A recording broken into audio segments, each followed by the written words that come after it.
All right, so here we're with a really special person today. This is Chapa. Hi. So, Chapa, you were born in Vietnam. You used to attend international school, Yep. right? How hmm many years? Around 3 to 4 years. And then now you've transferred over to public school. And how long has it been since you've been doing public school?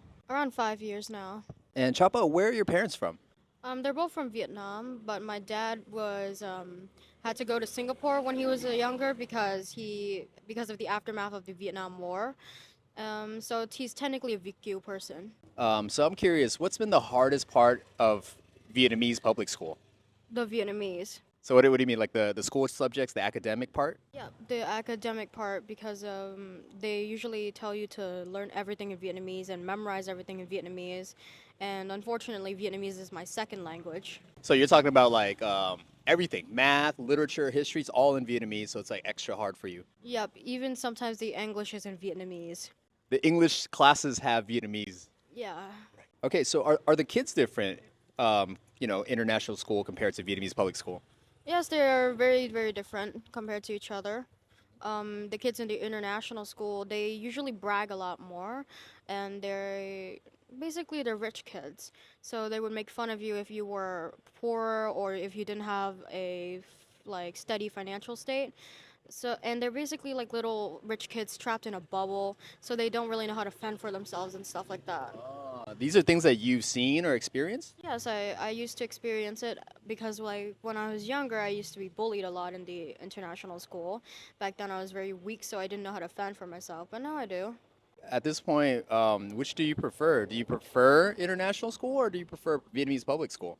I personally prefer the Vietnamese public school. Why? I just think that the environment is a lot better. The teachers are more strict, and the kids they feel closer to me, like because they aren't super rich and they aren't always bragging about everything, and they're just like being themselves. Did you say the teachers are more strict at Vietnamese public school? Yep, because basically there's stricter rules and like, Yeah. You prefer that? yep, I prefer that because when it's too carefree, they become very disobedient and it gets very chaotic, which I don't like. Chapa, I think it's really interesting because I don't meet a whole lot of people who are born here in Vietnam and born and raised in Vietnam, but have English as a primary language. That's the case with you, right? Your English, would you say, is your primary language? Yes, it is my primary language. I use it to speak with most people. Okay. So I'm curious, like, how did that happen? How did English become your primary language? Because as a child, my mom and dad, they both taught me English before they taught me Vietnamese. And it's also because my dad, he's not very good at Vietnamese either. So he just taught me what he knew, which was English. Because your dad is Vietnamese ethnically, but he's from overseas, right? He lived overseas and he's here working in Vietnam, but English is also his primary language. Yep, that's true. And your parents, do they speak English with each other or Vietnamese with each other? They usually speak English with each other. Does it ever get challenging for you here? Like, because English is your primary language, does it get weird or uncomfortable at all in your day to day here in Vietnam? Not exactly too uncomfortable, but it's just that I don't really have the vocabulary to talk normally with people without feeling like as if there's like a barrier, a language barrier to be specific. So occasionally you have things that you want to say or express, but it's really hard to do it because you don't have the vocabulary. Yep. Do you think it gets in the way of you like having friendships or relationships with people or anything like that? I guess so, yeah, because in the local school, I actually realized that I stopped talking to people as much before, and I usually just stayed with myself. I just stayed alone and stuff like that because I couldn't talk to the others. How do you feel when you speak Vietnamese versus English? Like, do you feel more comfortable one or the other?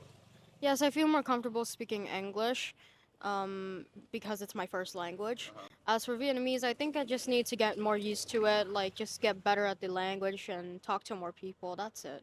Yeah, so I always feel like there's something like a Vietnamese version of us when we speak Vietnamese and then an English version of us. Like, do you feel you have something like that? Yeah, I do. When I'm speaking Vietnamese with my friends and stuff, I always have to put on a personality, like a very gangster kid personality kind of thing. Whilst in English, I'm more mature. Why is it a gangster kid? Is it because Vietnamese like lends itself to that more easily? Yeah, specifically the local schools, they usually swear a lot and they, but it's like a normal thing, like a habit kind of.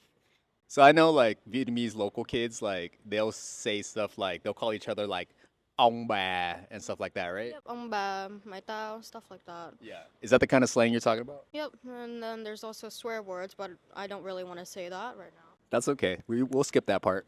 What do you think about your, I guess, future with Vietnamese? Like, do you plan on getting more comfortable with it, or like, or is this something that, you know what, I'm just gonna double down on English. I think my Vietnamese is good enough. How do you feel about your progress with Vietnamese, and do you want to keep learning it? I feel like I should keep learning it just to keep contact with my family and like just to be able to learn more because in high school I still plan to be here and I still plan to come back to Vietnam after I graduate or after I get out of university and stuff like that. Okay. So you're planning to maybe study abroad, right? Yes. Yeah. Okay. Anywhere you want to go in particular? Not really, not yet, but maybe somewhere in California because that's one of the most famous ones, but I don't really know yet.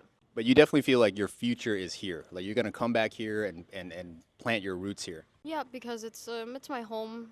I don't really want to go anywhere else. Thank you, Chapa. Hey, no problem.